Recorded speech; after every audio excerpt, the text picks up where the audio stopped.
Yo, so I'm here with Aaron Rutherford, a young Hey. entrepreneur student here at Miami. He's a senior from Denver. Just going to ask him a few questions about his experience with entrepreneurship in general. To start off, I want to know your roots. Take me back to Denver. Sure. So a lot of my entrepreneurial experience and background actually comes from music. I grew up playing the drums. Music's been a huge part of my life. Coincidentally, I didn't end up pursuing music when I came to college. When decided to pursue business instead, but it's still been a huge part of my life. So the first real kind of like entrepreneurial endeavor that I had in high school was working with the music program at my high school to produce student albums and basically do like booking and management for like student groups. And so that was an awesome experience because it kind of exposed me to the business side of something that I, really just enjoyed playing. I didn't think of music as like, really a business or an industry until I got into, that side of things in high school. But that was a great kind of experience just to get my feet wet. And, I learned a lot just from the fact of, you're a musician is, a product or service, or, a band or music is a product or service. And, you got to treat it like a business and like how it interacts. But that's where a lot of my roots came from. And, but I never really thought, at the time I wasn't thinking about it as, this is an entrepreneurial thing. It was just like something I was interested in and wanted to learn more about.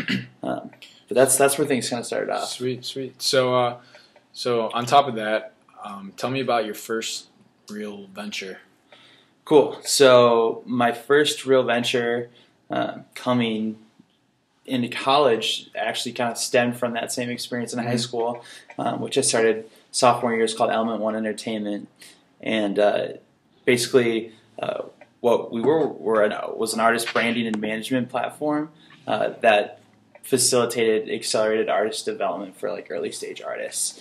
And so what that looked like was, meeting talented young, usually college musicians who are either in a band or solo project and, saying, cool, you want to pursue music as a career, like let's build a brand, let's build a logo, let's build a way to represent you and really, curate and refine like your sound and find a way to, basically hit on what differentiates you in the industry and get you in front of the right people to do that. So we started that sophomore year and had two artists.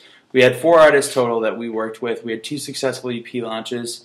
Each EP got over 1,000 plays on SoundCloud in the first week that they launched, which is something that you don't really see very often for a first artist that comes out. So, and that was really the whole point of it. Like let's build something that gains some traction and gets early things out there, and we could get that. A big part of entrepreneurship that I've learned since coming, to Miami and getting involved in the entrepreneurship program is, looking for that feedback and always welcoming it is so important. And like that was a huge part of the value prop and what we were doing there. So that's what we did, and we kind of jumped into it. And it wasn't so much like I want to build a $1 billion company out of this, or like this is going to be the next big thing. It was like let's pursue something that is manageable, that makes sense for where we are, and also that I'm passionate about. So So what ended up happening with that? Is that still going? Or? It's not still going, and it's not that I wouldn't like it to still be going. It's more that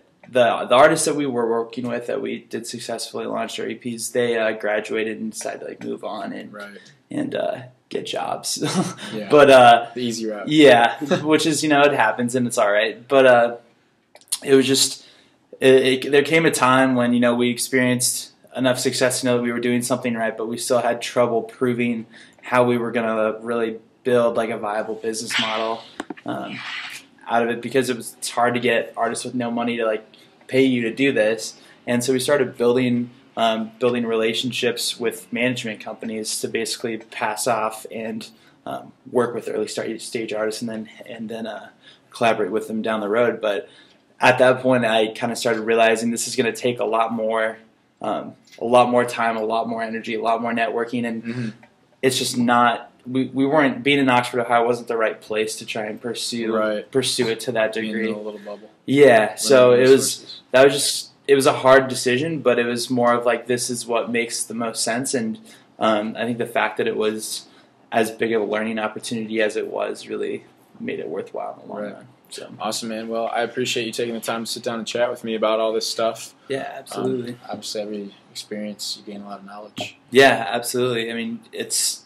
you have an opportunity to go out there and start something that you're passionate about, and it's an opportunity that you've worked through, and you're willing to go hustle down the right resources and the right people to help make it happen, then go do it. But having that commitment in college and the willingness to do it is important, and it's worth it though. Everything's a learning opportunity, as you said. So sweet. Thanks. Yeah, thank you.